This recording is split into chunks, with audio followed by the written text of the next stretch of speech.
I can make it there, I'll make it anywhere. It's up to you, New York, New York.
How we doing, everyone? Welcome back to another episode of the Richie Hicks Jr. Sports Podcast here on Facebook Live and YouTube.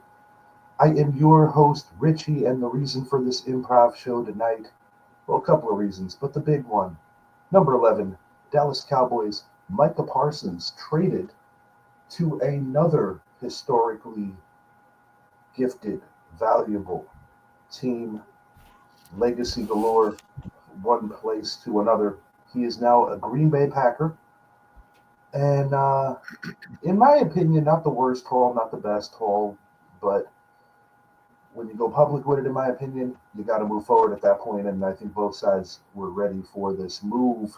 With me, Dallas Cowboys fanatico, Mr. Mike Zappi out in San Antonio, Texas, who shared a bit of a story with me today that he did a drive-by, a drop-in on NFL radio, and a little humor attached to it, as I understand your daughter's accidentally connected to your Bluetooth.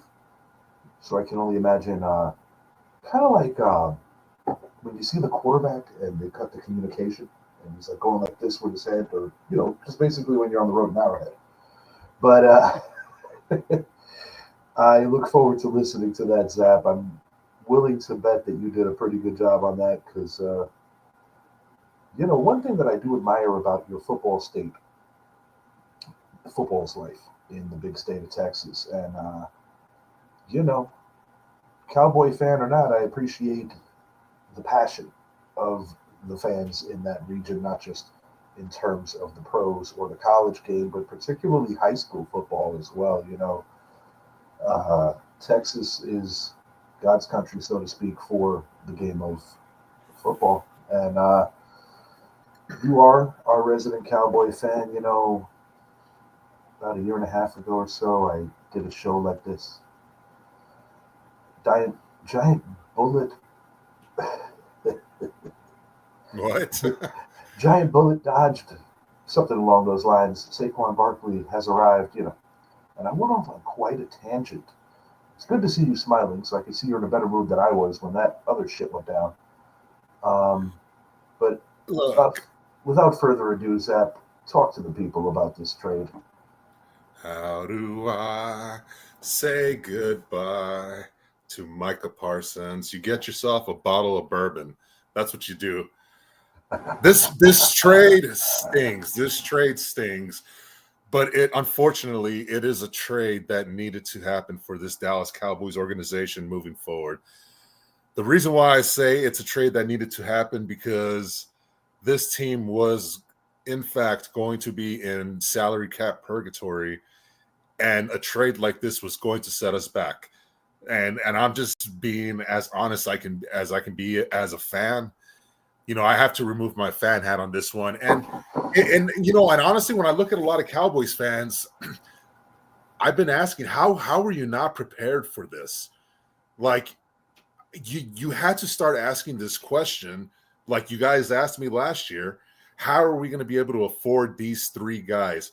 Dak Prescott next year is accounting for 24% of our salary cap. CeeDee Lamb next year is accounting for 13%. Zach Martin is accounting for 5% because of his dead money.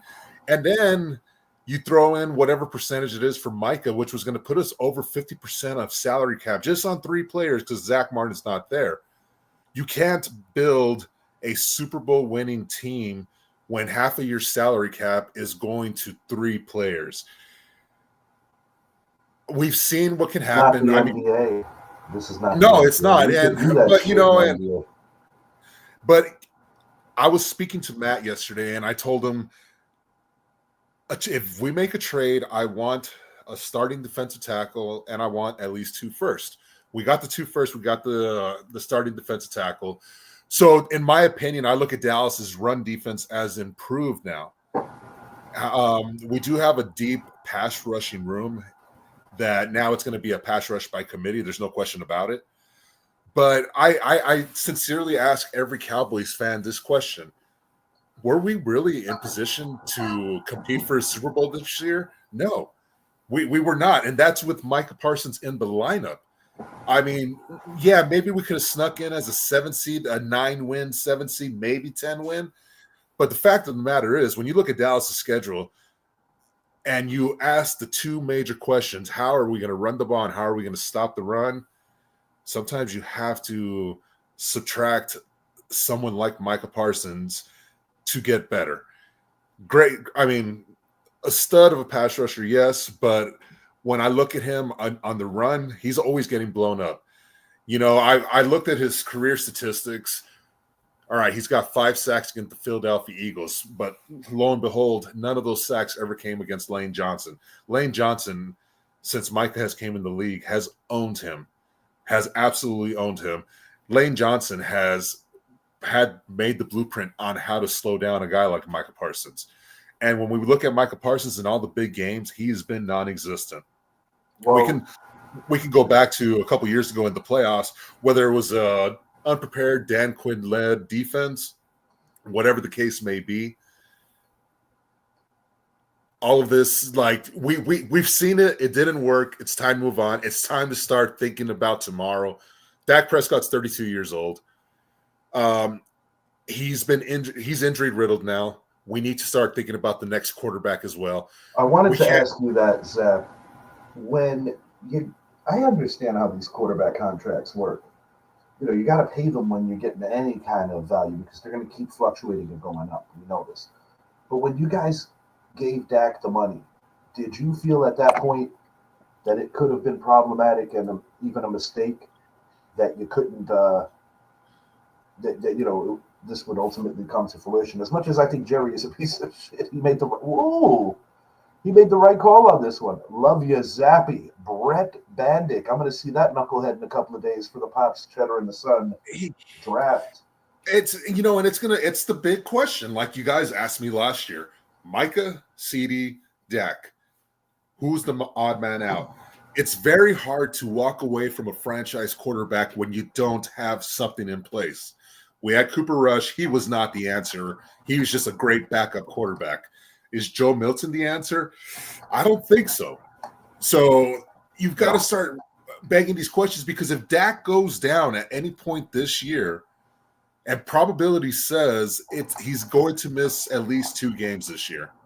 Mm-hmm. These are things that I'm starting to think about. And look, when I look at the top tier NFC teams, I don't think we're on Philly's level. I don't think we're on Washington's level. I don't think we're on the NFC North's level.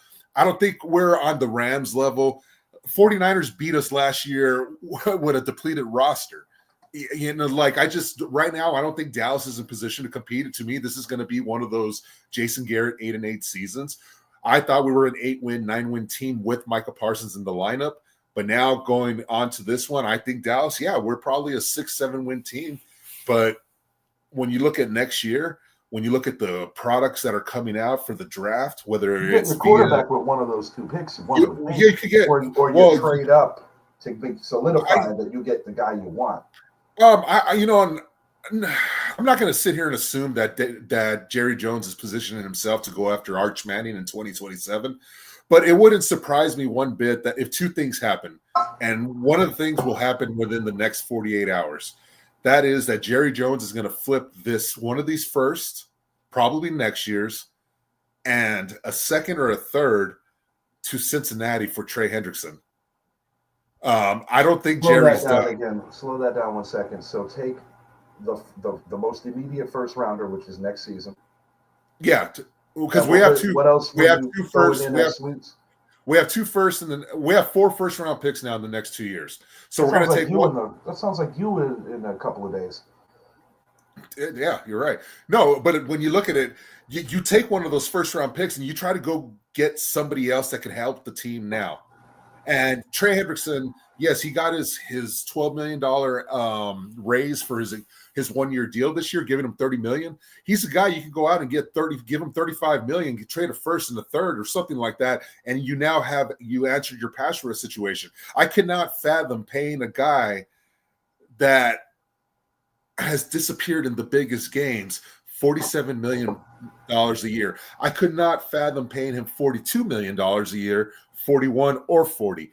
I don't think he deserved to be paid more than TJ Watt. I don't think he deserved to be paid more than Myles Garrett. I do think he deserved to be paid more than Trey Hendrickson. But, I mean, I'm sorry, $47 million. Trey Hendrickson, to me, is an overachiever because he doesn't have the athleticism of any of the three, in my opinion, that you named.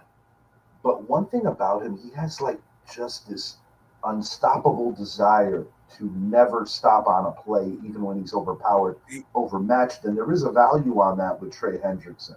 And, to your point, they did kind of the similar thing in Cincy. They flooded the money in the offense with the three-headed monster of quarterback Joe Burrow, wide receivers T. Higgins, and Jamar Chase. So this could be a comparable situation where you potentially could bring in a talent like a Trey Hendrickson. It's intriguing. I like the idea. It's intriguing. And it could be very well to go get a running back. It could be very well to get another piece. That's the thing. Is I don't think your running back room is certainly not up to league standard. I mean, it's the worst. It's the worst one in the NFL. It's the worst one in the NFL. Has potential, but Javonte Williams often injured. Dowdell is now a member of the Carolina Panthers. Is Zeke even considering trying to land on a roster, or is he going to call it a career? He should have called it a career a couple years ago. Zeke's done. He's done. I tend to agree.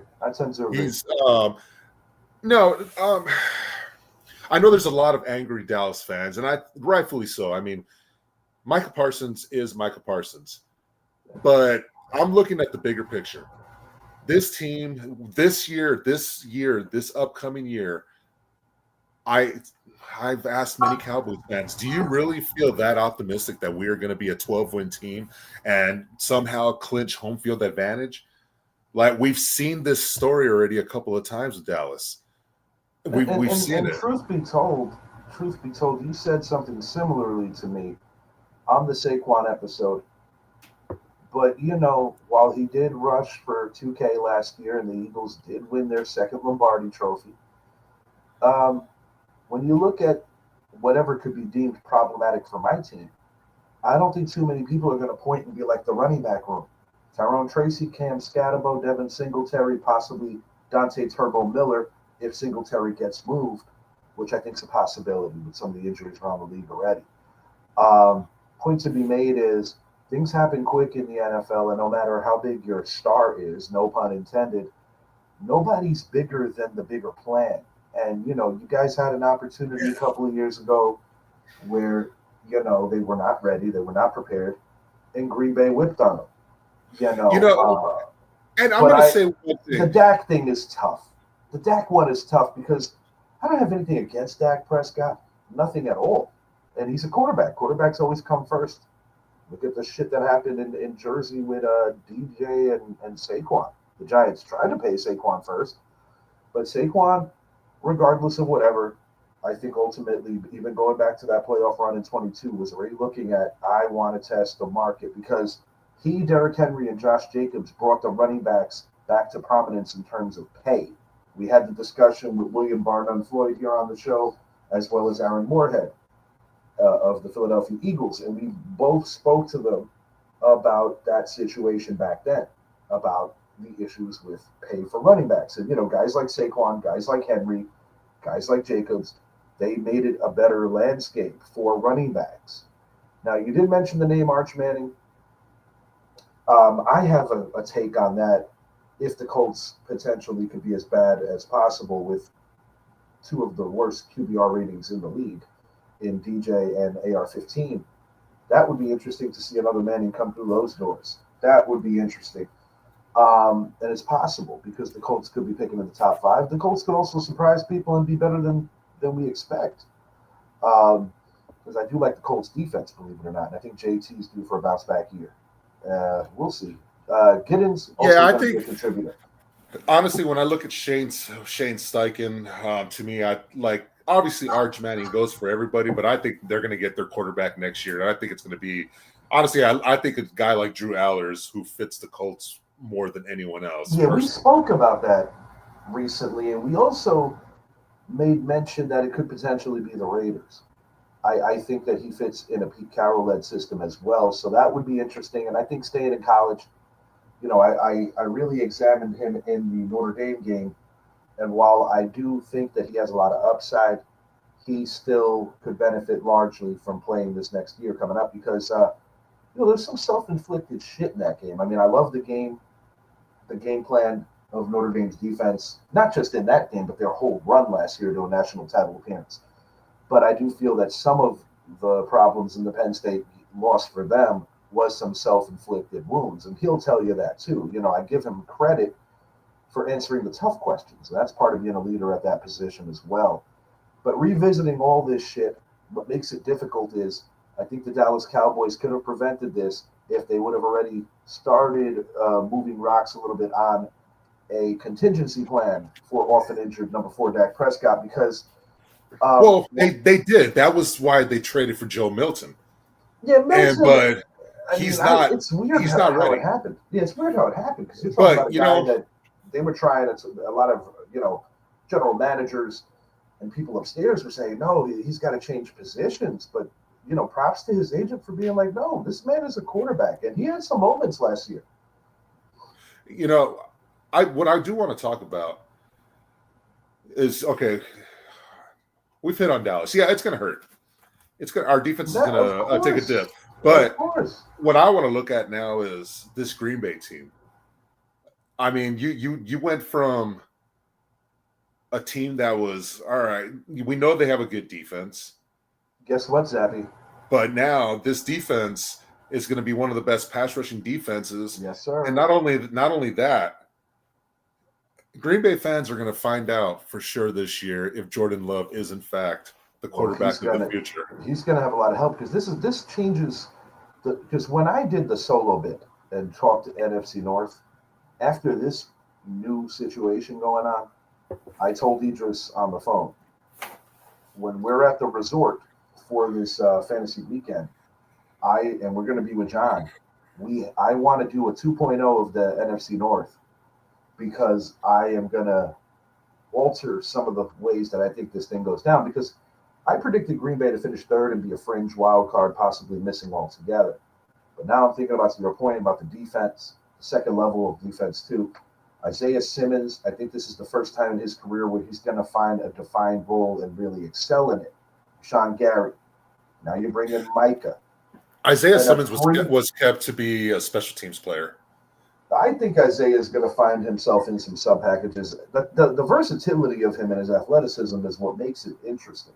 Then you got Xavier McKinney there. He had a wonderful first year in Green Bay. Rashawn Gary. That's the part. Is now before you were rolling protection over to Rashawn Gary. Now you have to roll protection over to Micah Parsons, and Rashawn Gary's going to see a lot more one-on-ones. And what's the beauty when you have these dogs? You can't double team everybody. You can't. But this is what worries me about the Packers defense. The same thing that was worrying me about the Cowboys defense is now a concern of mine for Green Bay. And that's how is Green Bay going to be able to stop the run after giving up Kenny Clark, 3-time Pro Bowler Kenny Clark. Yeah, Kenny Clark's not no slouch, and he might be the best thing to come out of this trade. And that's why I like the trade for Dallas. That's why I don't like the trade for the Packers is you're in a division that you're going to be facing Jahmyr Gibbs. You're going to be facing David Montgomery. Aaron Jones is still Aaron Jones. And when he plays Green Bay, he plays with that chip on his shoulder. You still got to stop DeAndre and Roshan. I mean, this NFC North division can run the ball. And, oh, by the way, the NFC North is playing the AFC North. Derrick Henry, they run the ball with him. I mean, right now I am seeing when you play the Packers, you're running a lot of balls. And Rodgers finally plays the Packers this year, which is going to be kind of exciting. I wish it would have been more exciting if the game was in Lambeau. But yeah, I look at the teams they're playing, they're teams that can run the ball. And really, when I look at Micah Parsons, he's weak against the run. Yeah, if there's something about his game that you're going to nitpick and be like, that shit's not elite, or maybe just not as good as advertised. No question. Well, he's undersized. Yeah, he's undersized. He relies a lot on his speed and his moves, but sometimes I think he over pursues as well, and that gives up leverage in those kind of battles as well. Especially when you're getting in there, you kind of get chipped. Next thing you know, you're out of the play. I think he's going to do really well in Green Bay. I'll be honest with you. No, he is. He's going to get Defensive Player of the Year. They went from a team that I thought best case scenario maybe beat somebody in round one.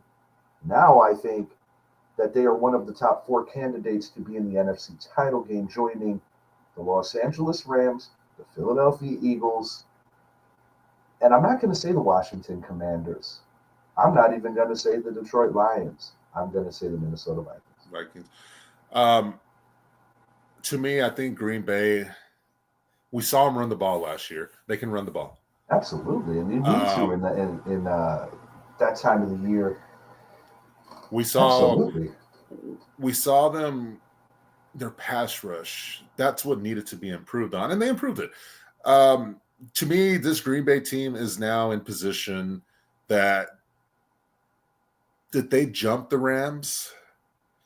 Well, they have had their number over the years. Did they jump the Vikings? Yes.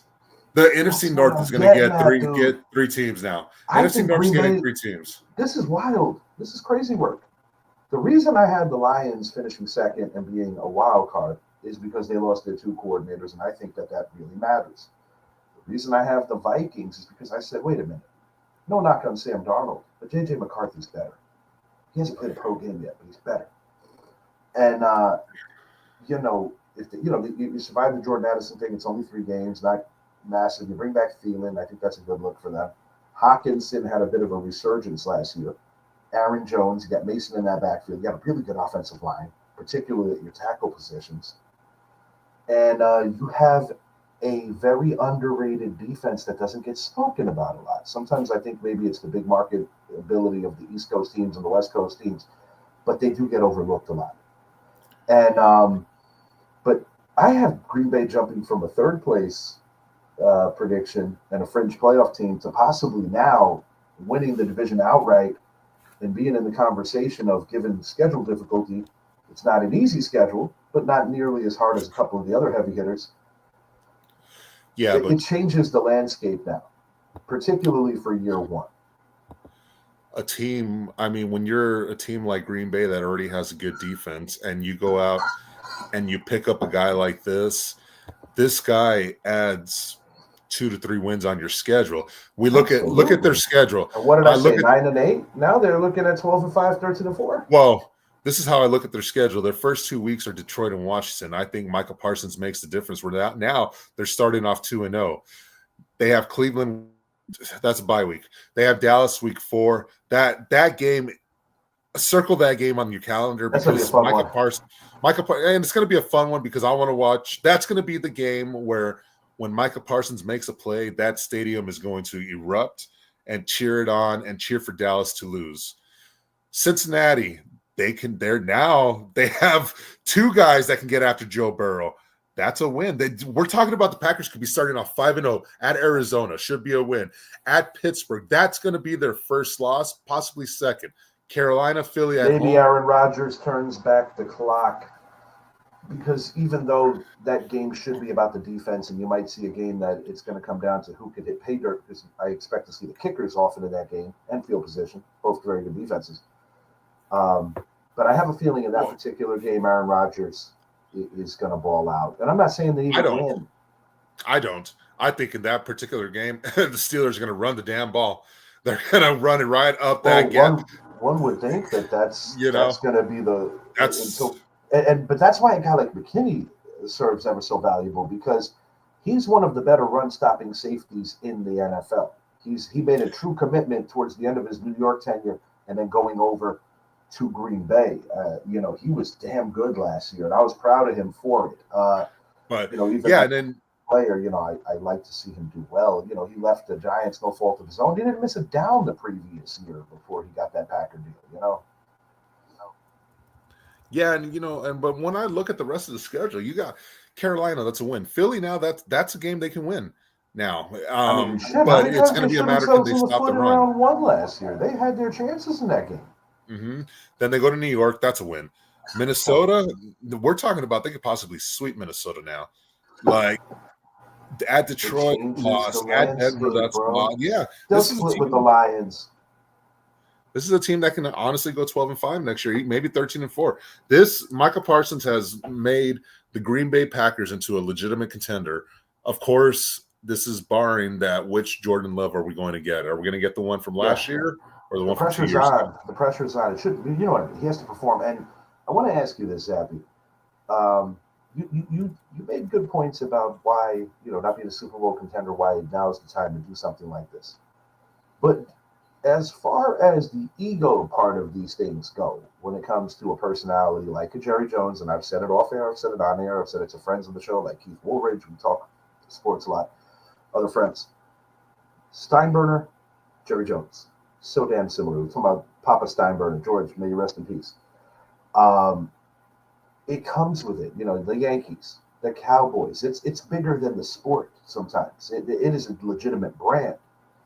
So you get what I'm going with. Jerry kind of want, a little public. I understand Micah for being in his feelings, but at the same time, I understand Jerry's aspect of this shit as well, mainly predicated off of the fact that Micah does have a lengthy injury history. That's why, when I had my initial reaction when Saquon signed on day one with Philly, was the first thing I said, if you recall. I was talking about the guy behind me, Rodney Hampton, and how up until his final year as a Giant, he was super reliable with injuries. I don't make fun of player injuries, but it's part of the business. And it is part of things that get brought up at the negotiation table, because we both agreed that Philly overpaid Barkley, and while year one came with great dividends, doesn't matter what happens now. They got their ring. He got his ring. They won a championship. They gave him more money. Gave him more money, correct, and to ensure that the rest of his prime will be spent in that uniform. You look at right now with Micah. If it produces a Packers Super Bowl, it don't matter. But did they overpay? Absolutely, they did. My father, rest his soul, would be doing the Buccaneers win all. Oh, he'd be happy as shit right now. So changing gears just for a moment. Dynasty League. Last year was my first one playing one. I won it, got $1,000. You know how it works. The rookie class, you pick up 3 dudes. So I grabbed Cam Scatterbo, Marcus Golden, and then in round 3, they let you just take guys from the player pool. I didn't get to it in time. Golden from the Green Bay Packers, who's projected to be their number 1 wide receiver. No, I know who Matthew Golden is. I'm wondering who Marcus Golden is. Oh, did I say Marcus? Yeah. Shit. Cam Scatterbo, who I think is going to be a big contributor this year with the Giants offense, nearing a 50-50 split with Tyrone Tracy towards the end of the year. And they gave me T-Law because in round 3 of a 3-round draft, they let you go to the player pool within seconds of the draft ending. People were jumping like crazy dogs to go get a defense. I immediately picked up the Packers. I thought about Denver. but I took the Packers. So the Packers are a team that I'm going to keep for the entire year. Now, granted, week one, it's not the sexiest matchup, so to speak, against a team like Detroit. Oh, that is the absolutely sexiest matchup. Is that game going down? Is that game going down in Detroit or in Lambeau? It's at Lambeau. I mean, you talk about a statement game, week one on CBS. It's CBS's game of the week. That's pretty dope how CBS is getting NFC games again because they want to make it an even spread, like they buy them off each other now. Because right. The NFC just makes sense because, you're talking Summerall and Madden, like the old school stuff that we grew up on. I mean, don't get me wrong, I love Fox, and Madden was a big reason why Fox became what it was. But this is a big game because the big thing I'm looking at is I am positive that the Detroit Lions were on the phone with Dallas as well, trying to get Micah Parsons. That would have been some shit, huh? So the fact that he got traded to that division, it still shocks me. The one thing, all right, here's two things that shock me, or one thing that shocks me, one thing I hated about this entire situation. I'm about to go on my little rant here. All right, the thing that shocked me is the fact that what? You deserve to have one of those. No. So this is all right. So the thing that obviously that shocks me, it's not that we traded him. I was expecting us to trade him, especially over the last week. It's the fact that we traded him to the Green Bay Packers, who, when you look at the history of Dallas and Green Bay, it goes back. I mean, we're taking it back all the way to the Ice Bowl. But, it still doesn't hurt because we got good compensation in return. The thing that I'm upset about with Jerry Jones is the way he managed this entire situation. That's what I was getting at, Zappy.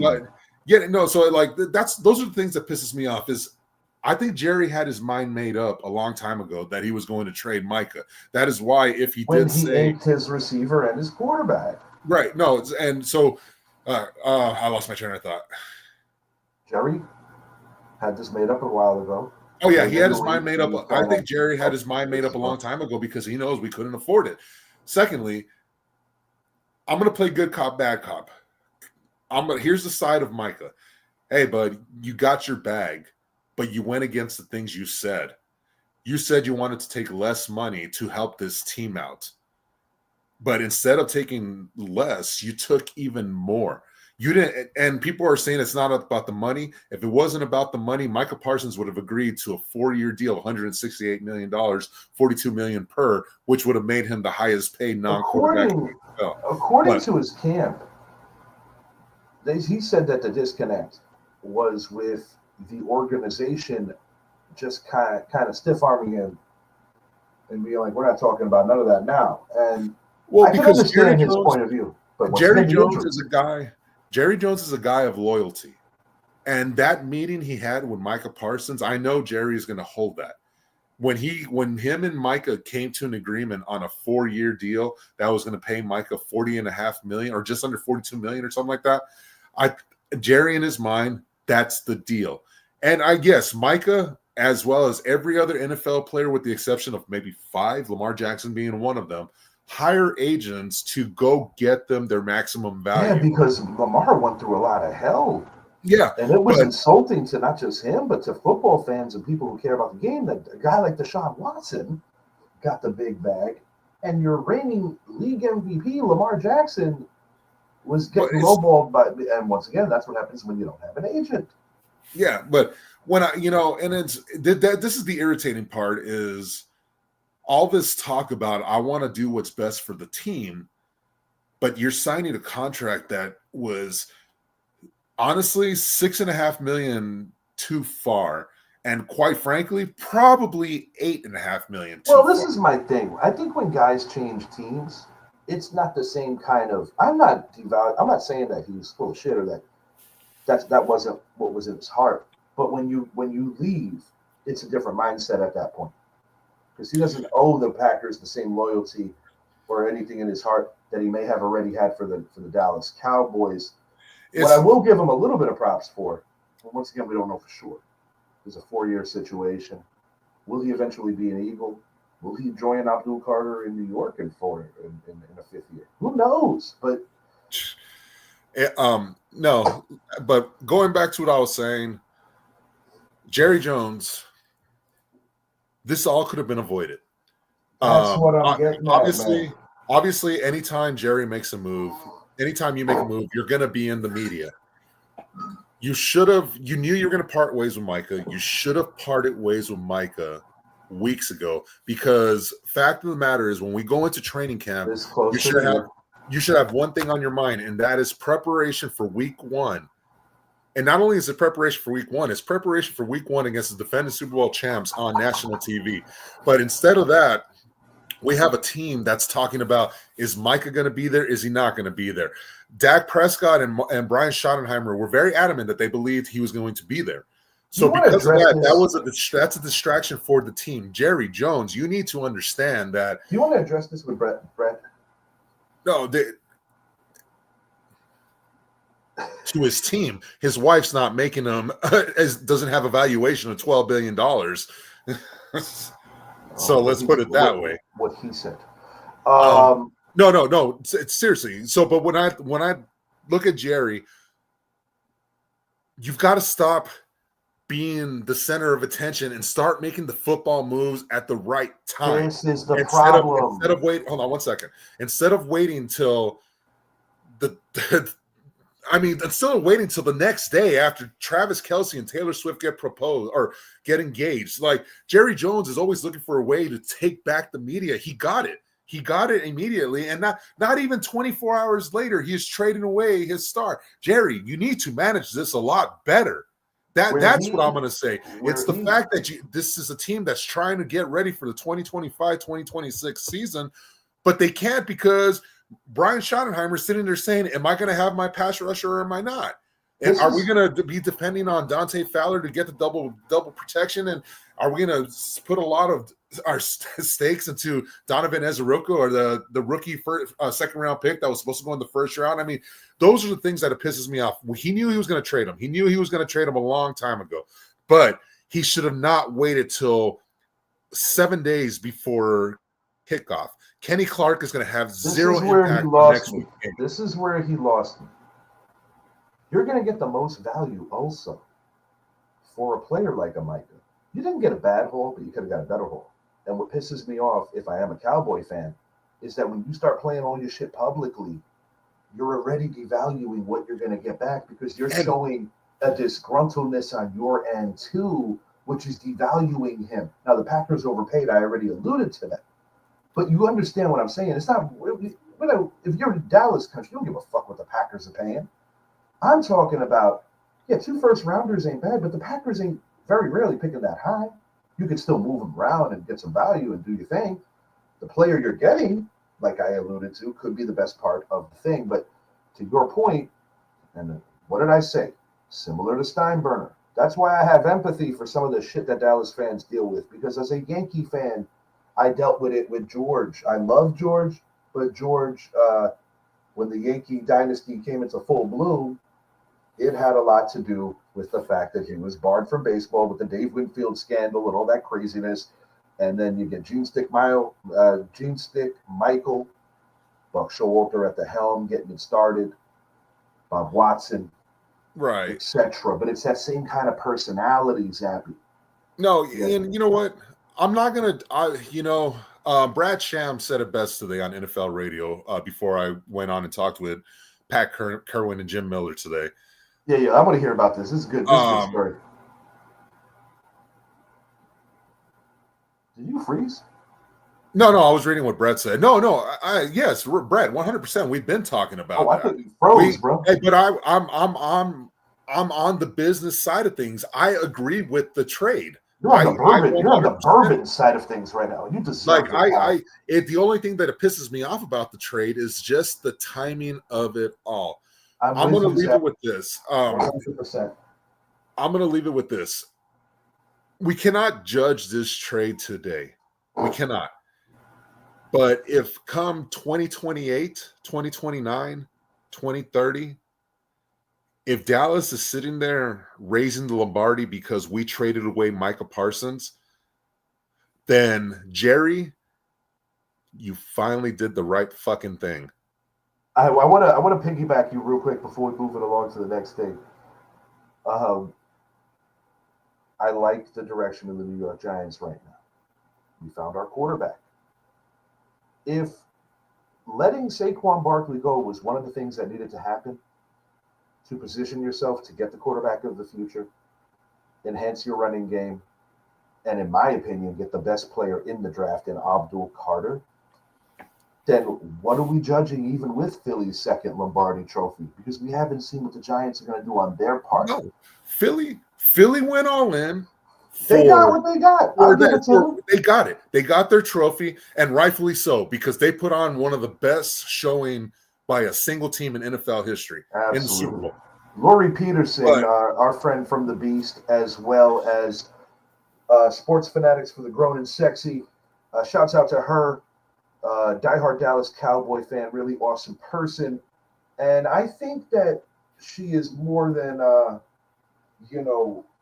like-minded with the way you're looking at this, Sap. In sports, sometimes you have to take a step backwards before you can move forward. To go back to what you were saying about your Giants, I'm still iffy on Jackson Dart, but if you guys trading back into the first round and getting Jackson Dart just brought you guys 10 to 12 years, 10 to 15 years of just a stabilization at the quarterback that nightmare level. After we lost a guy on my hat. Of course, if Green Bay wins the Super Bowl next year, just like in 2015 when I went and was at Super Bowl 50 and I saw DeMarcus Ware get this championship, I'm going to be happy for two reasons. One, Micah Parsons, when he's on the field, he's giving it his all day in and day out. Secondly, John Olsen, I love you to death, and I want to see you get one more championship from your Packers. So that's the reason why.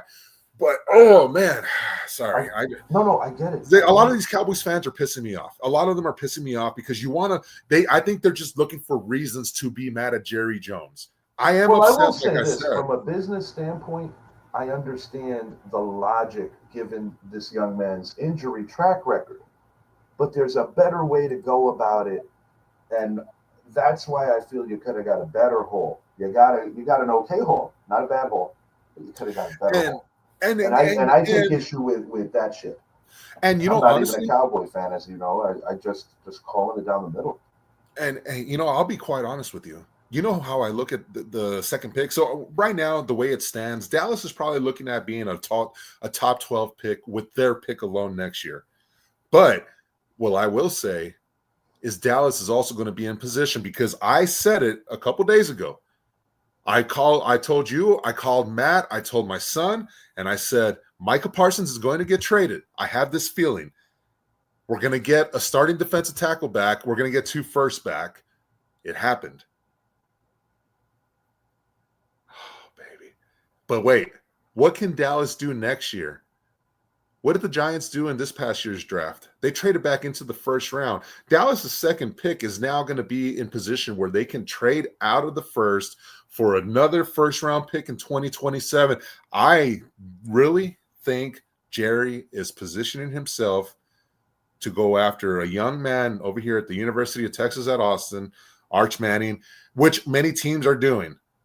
But hey, absolutely. There's a lot of strategy that goes into this shit. Absolutely. I'm going to give the reality right now to Cowboys fans. Dak Prescott's not going to win the Super Bowl for us. He's not going to. Everyone's trying to keep giving him excuses. I'm not worried about that, but I can't give him the excuses anymore. But it was all right. He won a fantasy title. No, hold on. 2016. It was it's Dak.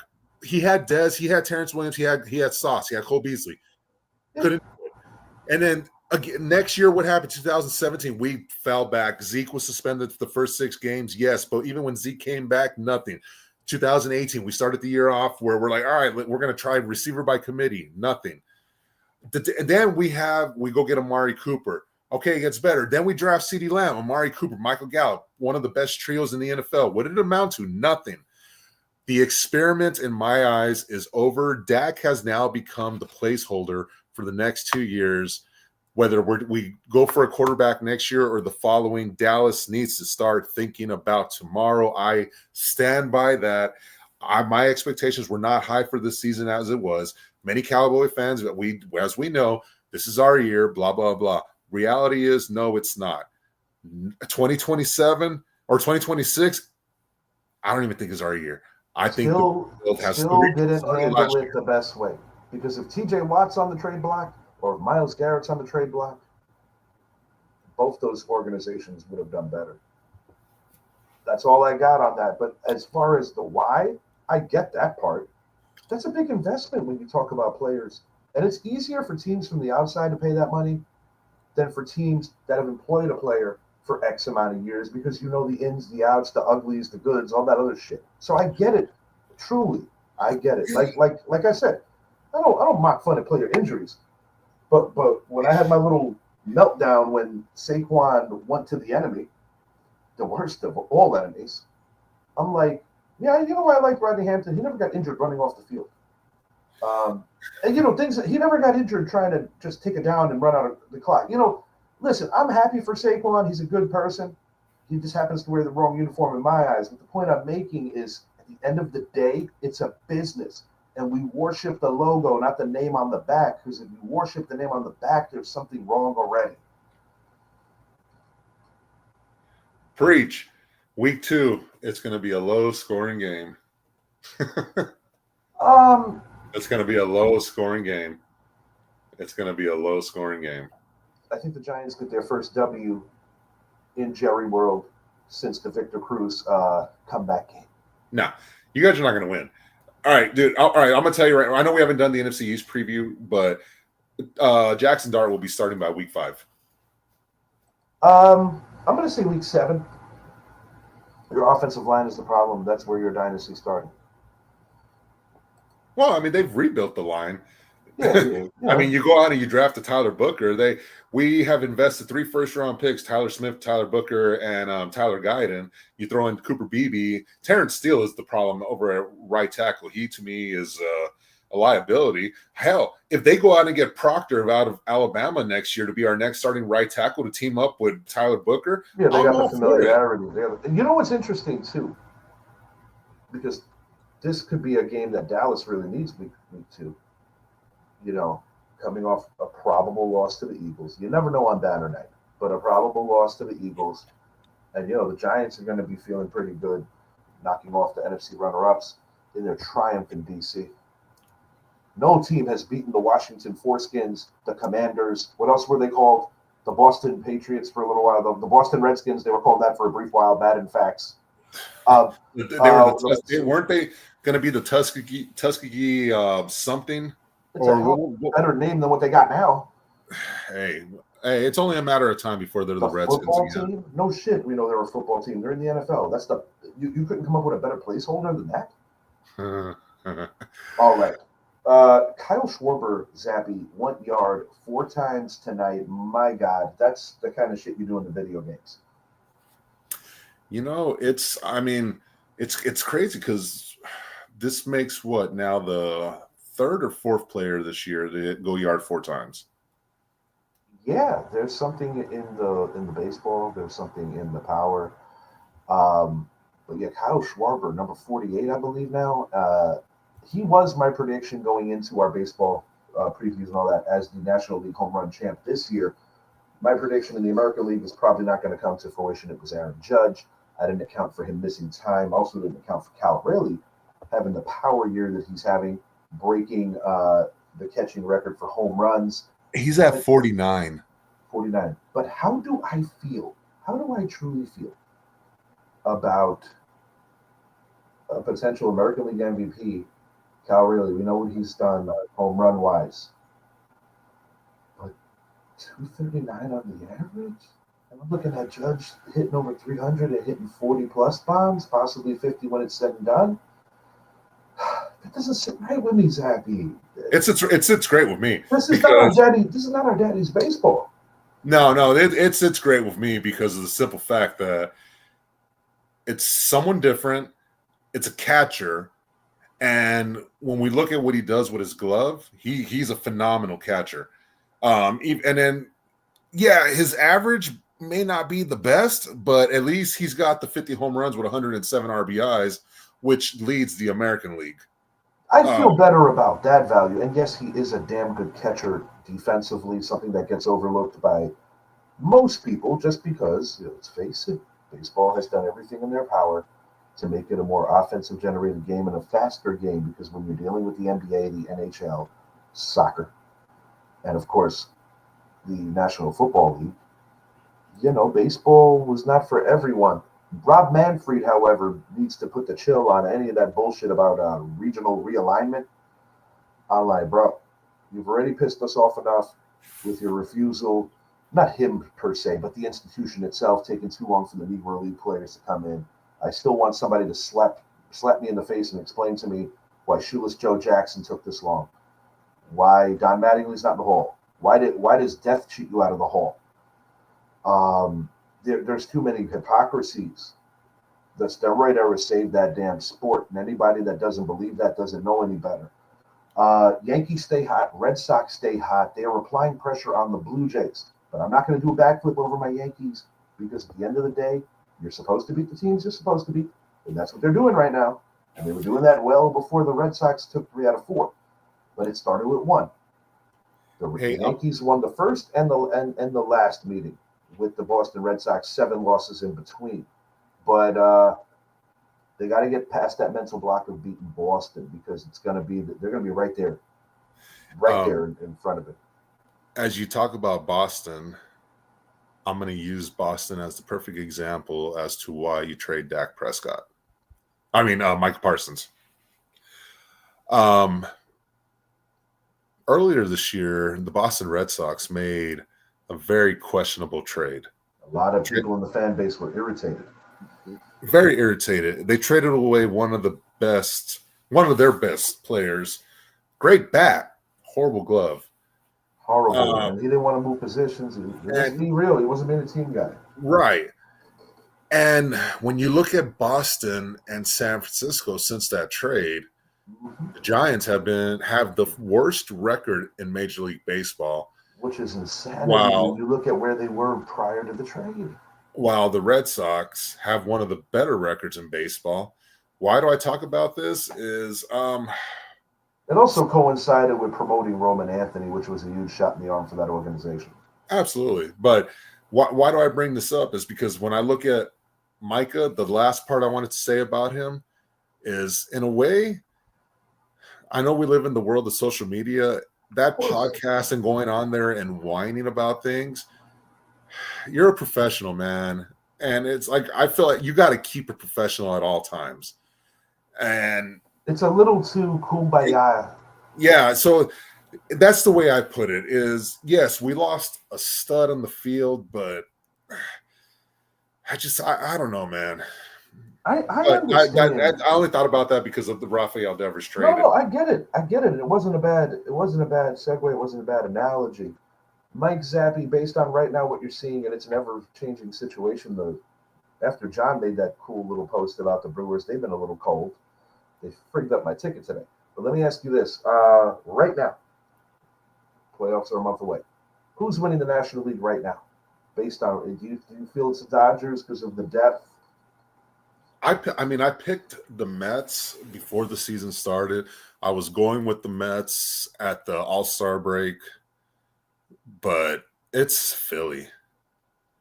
No. I'm sorry. No, it was Philly up until 2 days ago with Zach Wheeler. I think that is a huge loss for that organization that was in prime position to knock off the Dodgers, to knock off the Mets, to be the representative of the National League.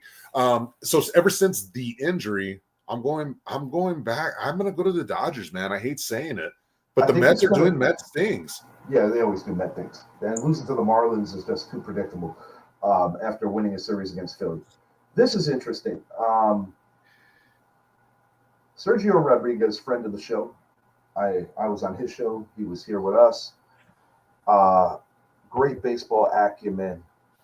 He coached my nieces as well.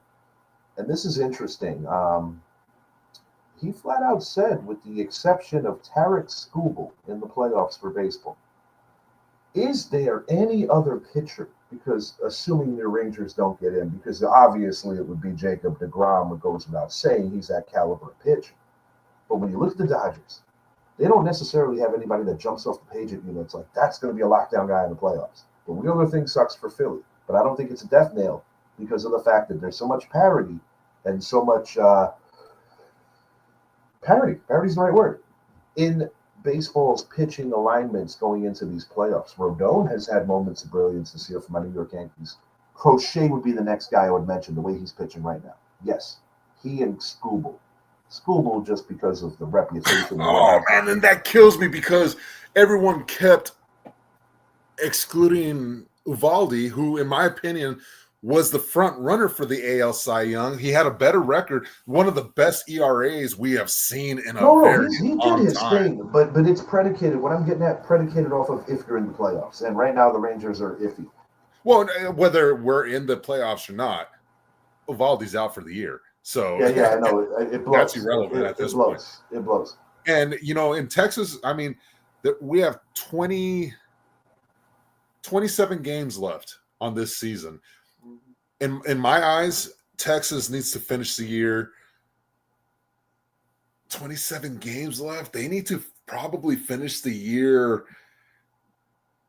19 and 8. Damn, dude, we both hit that number, 19 and 8. Yeah. 19 and 8 to get into the playoffs. And if this is the Rangers team that we're going to get with their bats hot, hey, cool. Because we still have a great pitching rotation. That's the beautiful thing is we lost Evo, but we still have the best pitching rotation in baseball. If Max Fried could get back to his first half form, today was a good step, or this week was a good step, but it's not the same caliber of opponent. But still, you got to start somewhere when you're going through it for the better part of a month. Carlos Rodon has been solid, more than I even expected. Yeah, what a complete 180. Oh yeah, I love it. He's totally buying in. We get rid of the cancer in the locker room, Marcus Stroman. Luis Gil's going to take time. I'm still optimistic, but I'll tell you, Cam Schlittler, I feel really, really good about that young man. I still get agita when it comes to our bullpen, and not because they don't have the talent, but because I'm worried if Aaron Boone knows how to massage that bullpen. And when to call on people as opposed to when not to, because Devin Williams has been a train wreck this year. Weaver is still solid. Lois Saiga on and off the IL, he's been a bit of a train wreck. Camilo Duvall just not really finding himself in the pinstripes yet. But Bednar is the right guy to close games, and I think Weaver is the right bridge to get you there. And Bednar was the one player I wanted the Rangers to really go all in for, and you guys got him. Maton and Colomb have not lived up to it, but I mean, that's just been our pitching altogether. And I'll tell you the truth, Zach. With my particular team, I want to see some contributions, when getting healthy. Ahmed Rosario is a guy that I feel could outwork Anthony Volpe for at-bats. Third base has been an interesting situation this year, but Ryan McMahon, bringing him in, he solidified that.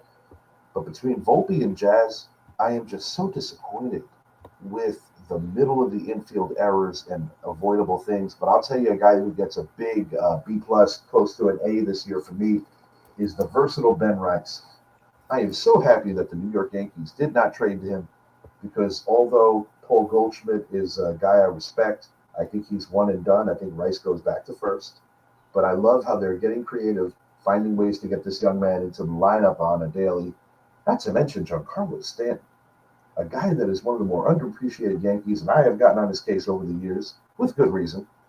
But over the past 162, not even including his playoff numbers that are usually always good, he is looking like the MVP guy that Miami traded to us in terms of a 162 slate. Now, granted, his fielding is scary. I don't like him out there because it takes days to recover. But with the captain probably not returning to right field this year. It takes days to recover. It takes days for him to get there, weeks to recover.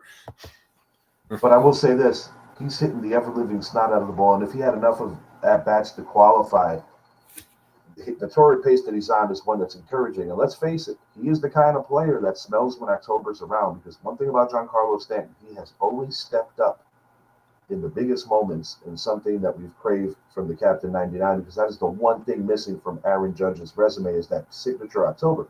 Similar to Alex Rodriguez when he was a Yankee, who finally had his big moments in the '09 World Series run. But the playoffs are going to be interesting, Zappy, because while it's easy to see like the Dodgers because they do have the depth, I don't think that it's a shoo-in. I would love for John to see the Brewers get there. I don't see it. And the Houston Astros, although they're very impressive and what they rain dance through with all the injuries, they're not the same club that they used to be. I'm going to say this. Whoever goes to the Fall Classic plays in the American League East. It's going to be the Red Sox, the Yankees, or the Blue Jays. I stand on that, but the Phillies will be the team that they face. Even without Zach Wheeler, I think the Phillies have a lot of character. Still riding with the Red Sox. I've been riding with them since day one. They made their 180, have been one of the better teams in baseball. I mean, I'm riding with them. You know it would be very difficult for me to co-sign that. But the beauty of baseball is that it's what you've done lately. And I'm curious to see if more meetings, if the Yankees could finally get the better of them, because I don't give two shits if they win the season series and if we just look bad against them. I want to see what we do in a 5-game series when it counts most, or even the larger series, depending on how everything shakes out, which is not decided yet. What are you guys 1-8 against them this year? 2-7. 2-7.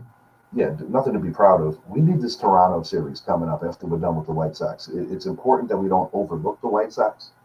Thinking about Toronto, we're thinking about what's ahead. You got to worry about the one thing I'll give the Yankees. They beat the teams they're supposed to beat, and there is a value on that. But, per usual, Zappy, an excellent show. We went longer than I expected, but that was a good thing. Shouts out to Lori Peterson, our guy, Brett Bandig, and just all the supporters that have been showing us love, giving us play on their platforms. We appreciate it. Want to reach out to Johnny Nass. Going to try to get him on the show for the East preview. And also, NFC Beast, where you at?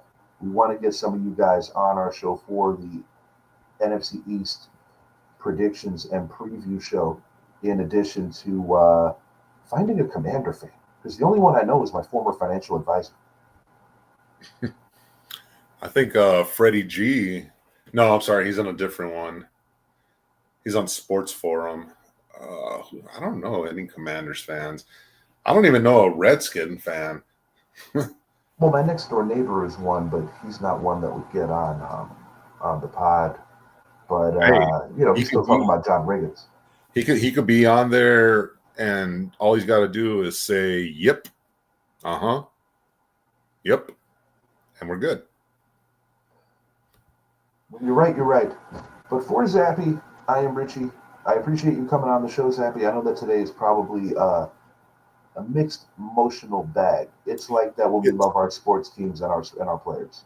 It's this is what it was.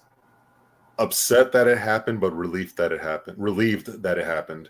I understand both sides of it because you don't want that lingering. I still think we're going to beat you week 2. We shall see. But for Zappy, I am Richie. Enjoy the rest of your night.